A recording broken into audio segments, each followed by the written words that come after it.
My daddy was Lee Pittman, and my mother was Jane Brown Pittman. Country people, and you know, my daddy was a sharecropper, and we moved different places.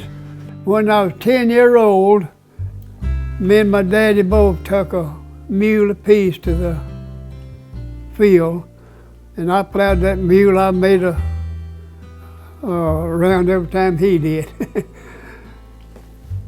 And I grew up, you know, on the farm like that. I worked at the peach orchard when the peaches would get ripe. After I got up about 12 years old, I'd tote water to the people working.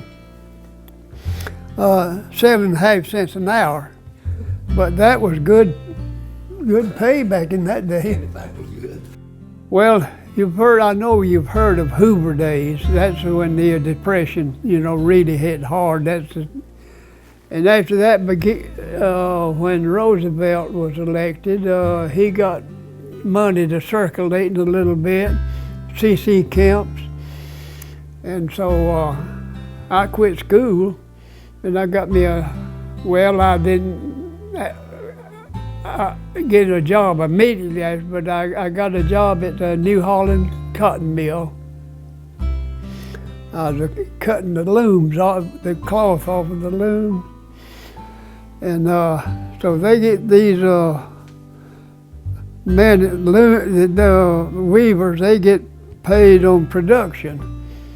And I couldn't get it off fast enough for them. They'd get on to me, you know, and I got aggravated and went and joined the Navy. Well, my first days, I was over at Lula in a little store over there one day, and this man in there was telling me about a naval base down at Chambly. And he said, if you want to join, I'll go down there with you, and you join down there, and you'll probably be there a while. So I did. I went, me and 2 more boys, I told them about it. We all went, but they didn't,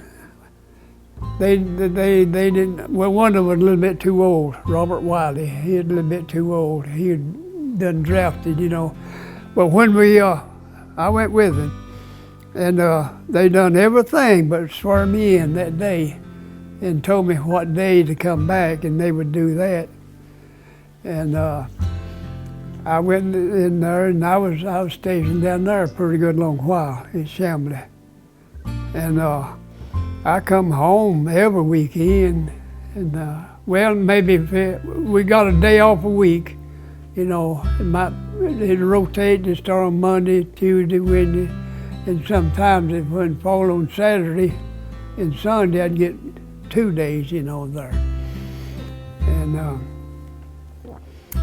so I stayed there a while, and went to Boston, Massachusetts. Went to Norfolk first for a short while, and then went to Boston, Massachusetts, and went aboard a ship up there.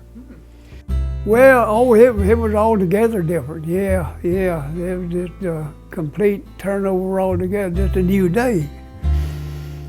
But I enjoyed it.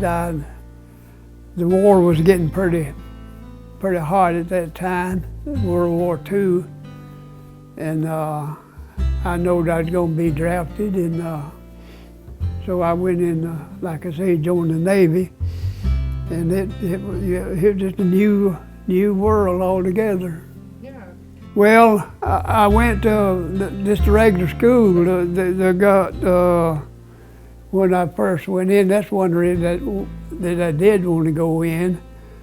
And then I found out I could make some more money if they trained me for a barber, and that's what I wound up doing. I remember cutting the captain's hair one time. They had a regular man in there that cut his hair all the time. So he was on vacation, and the man that had been cutting it, he said, "You work my chair till I get back." So I did, and the captain come in one day and got a haircut. And when he, next time he was in, this man had been cutting it, he's already back. And he says, right there's a good barber. And I thanked him, and so I got promoted that next day. I used to hear as kind of a joke, more than anything I guess, that there was 3 ways to do something: the right way, wrong way, and the Navy way. So I tried to learn what, that I thought would be benefits when I was in there. And I feel like that I did learn quite more than I learned in school, a lot of things, Well, I'm the most proud of anything is getting saved. I got saved in 47 after I got out of the Navy, and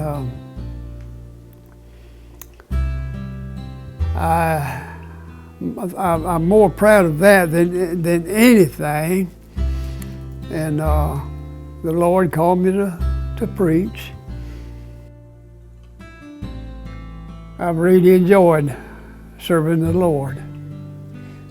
When Christ was dealing with Nicodemus, he said, "You must be born again."